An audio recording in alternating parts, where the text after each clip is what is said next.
Česká obchodní inspekce kontroluje pouliční prodejce ovoce. Právě na ty si totiž stěžují někteří zákazníci, kteří si doma převáželi koupené ovoce a zjistili, že jim prodejce účtoval víc, než měli zaplatit. Pracovníci inspekce prověřili už 11 stánkařů a u 8 našli pochybení. Nejčastěji šlo o neověřené váhy. Aby kontroloři České obchodní inspekce zjistili, zda jsou prodejci ovoce poctiví, musí se sami stát zákazníky. A víte co, ještě do sačku tak půl kilo mi dejte. Doklad určitě nám dejte. Po zaplacení nákupu prozrazují svou identitu. Potřebujeme překontrolovat správnost ocenování, účtování a podobné věci. Takže můžeme si překontrolovat váhu těch jahod.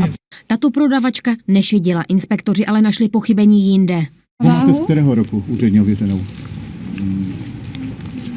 Máte tam nějaké ocejchování? Letošní.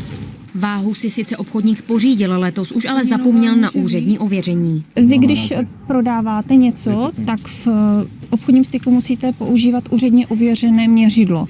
Úředně ověření tady jsem zatím nenašla, nejsme schopni ani překontrolovat a brát ty údaje, které jsme navážili, jako že jsou v pořádku.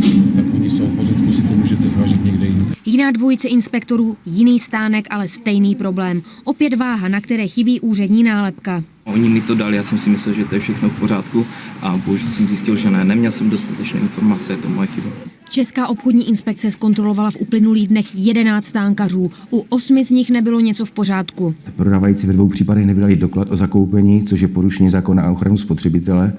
A to, že byl spotřebitel ošizen, když mu bylo nesprávně účtováno díky nesprávné hmotnosti, bylo zjištěno pouze v jednom případě. Hned na místě rozdali inspektoři 5 pokut v celkové výši 7 000 korun.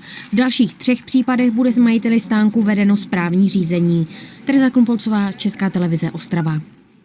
Nástupcem trenéra Vladimíra Růžičky